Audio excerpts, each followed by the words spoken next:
The Republican governor of Florida, Ron DeSantis, plans to offer $5,000 bonuses to lure police officers from other states who resist vaccine mandates. Related. Fox News's Neil Cavuto begs viewers to stop the politics and get COVID vaccine. We're actually actively working to recruit out-of-state law enforcement, DeSantis told Fox News. Many U.S. cities and government agencies have introduced vaccination mandates for public employees.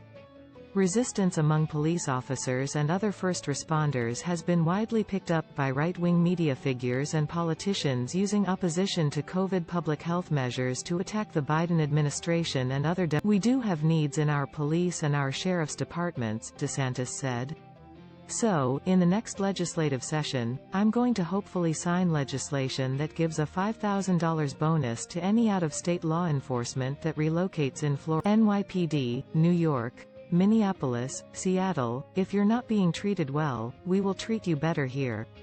You can fill important needs for us, and we will compensate you as a result. DeSantis polls strongly among Republican voters in surveys of possible presidential nominees for 2024.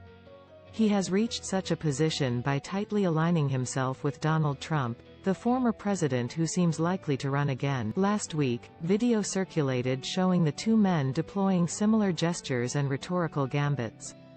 Like other Republican politicians in Trump's shadow, DeSantis has attacked public health measures meant to combat COVID-19, which has killed more than 735,000 people in the U.S., and nearly 59,000. We've been able to fight back very effectively against mandates imposed by, for example, local governments against police, fire, DeSantis told Fox. They've been working day in and day out. They couldn't do their job on Zoom, they had to be there, and they did it with honor and integrity.